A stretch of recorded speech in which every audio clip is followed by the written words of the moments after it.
संत रविदास जी से जुड़ा एक ऐसा किस्सा है जिसमें उन्होंने अपनी अच्छाई नहीं छोड़ने की सीख दी है।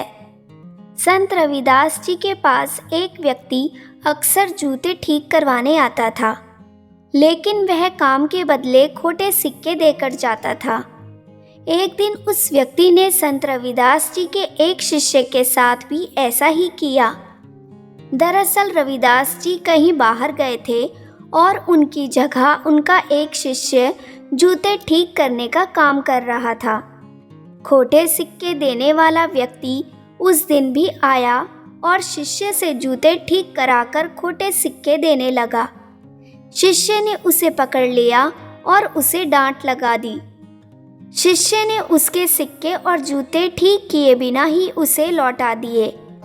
जब रविदास जी लौट कर आए तो शिष्य ने उन्हें पूरी घटना सुनाई। संत रविदास जी ने शिष्य से कहा कि तुम्हें उसे डांटना नहीं चाहिए था, बल्कि उसके जूते ठीक कर देने चाहिए थे। मैं तो ऐसा ही करता हूँ।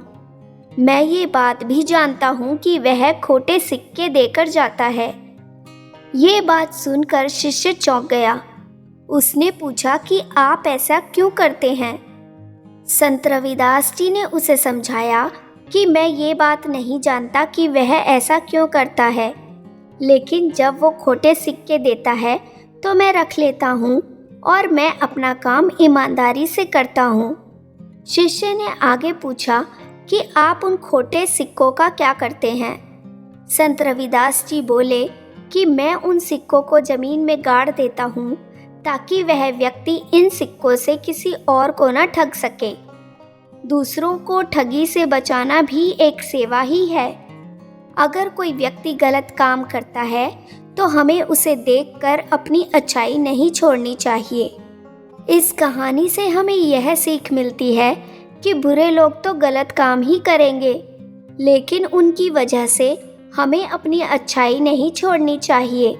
हमें अपना काम ईमानदारी से ही करना चाहिए।